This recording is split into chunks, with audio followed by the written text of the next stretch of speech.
You've probably seen this model blow up on Twitter, and maybe you're even one of the 4,000 people who have bought it. But what if I told you you could make this highly customized VTuber even more customized and unique to you?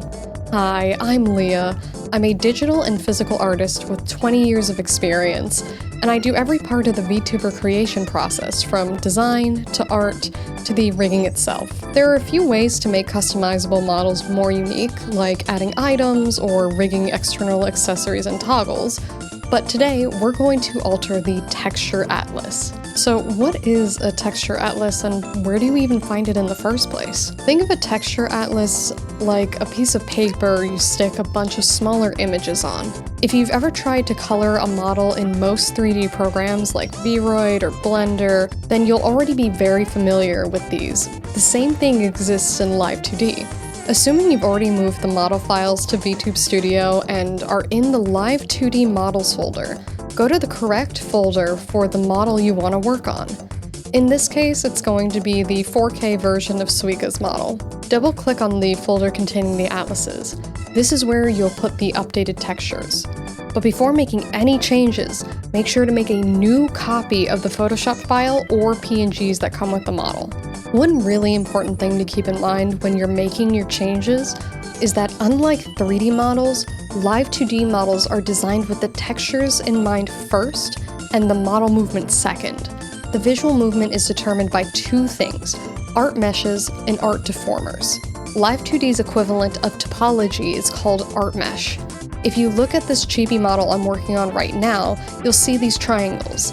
This mixture of vertices and faces will tell Live 2D how things should be structured when it is pinched or pulled by the mesh deformers. If you end up running into things that don't move the way you thought they would, don't feel discouraged. You only have one piece of the puzzle to work on, since it's not standard to send out the CM03 file to work on. I ran into this myself with face piercings that I normally have in my design, and just had to accept it and move on to the next part. I'm actually in the process of making my 2.0, so this model is perfect in the meantime, but I want to incorporate elements from my 1.0 as well. For the head, we'll be adding earrings, face piercings, and changing my eyes. The upper body will get my collar, neck corset, 2 different versions of my shirt, gloves, my belly ring, and of course, abs. Lower body will get shorts and boots. We'll be focusing on updating the face for this video, so let's start with the earrings. Since the elf ears are already so detailed, I wasn't too worried about any of the floating accessories. If you've noticed, there's only one ear, even though the model actually has 2. This is due to it being copied and pasted over for symmetrical rigging and to save time. Unfortunately for me though, this means that I can't keep the asymmetrical design that I have in my 2.0. I made 2 sets of cuffs and 1 set of studs, but before I render those details, I make sure to reload the texture atlas so I can ensure that the placement and movement looks good. If you're a beginner artist, I think this is a really good place to start to add changes to your model, since these are all very small changes. Remember, you can always update these whenever you want or make other changes in the future. This is where I knew things were going to be a bit difficult. The mouth is arguably the most complex part of any Live 2D VTuber model because there are so many smaller parts, some of which are not seen unless you're the one drawing or rigging the model.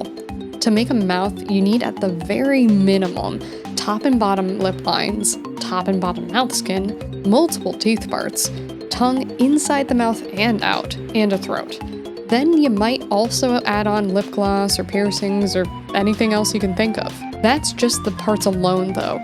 It doesn't even take into account gluing any of those parts together, doing basic rigging, or rigging for V-Bridger. Not only is there a skin mask covering where I tried to put the first lip piercing, but it also ends up floating if I move myself or my mouth. And speaking of floating, my bridge piercings end up doing the same thing as my lip piercings and just won't stay centered. The good news, though, is that Suika has hinted at updating the meshes for the face itself, so in a future update I might actually be able to add these in. But unfortunately, I wasn't able to add any piercings except for on my ears. I tend to default to pretty simplistic eyes, so Suika's eye style is such a refreshing change to what I normally draw. I mostly took inspiration from my main and Chibi 2.0 designs, and went with my spiral or Makima eyes, but with pastels to brighten up the overall look. You can see that I was playing around with the sizes of the circles and the colors, but I found you can give yourself a circle lens contacts look very easily by only adding that outer circle I started with. While I of course love the original eyes, I feel like the new ones I put in are very piercing and intimidating, which is exactly the type of look I'm going for. With that, the face updates are complete. Here is a side-by-side of Suika's base model next to her model with my textures. Even if you aren't an artist yourself, this is a fantastic model to start with if you're interested in trying out VTubing. Links will be in the description below so you can support Suika through her social media or store page. If you're interested in watching the entire drawing process, you can watch the VOD on my VODs channel when it releases, or watch it live on Twitch.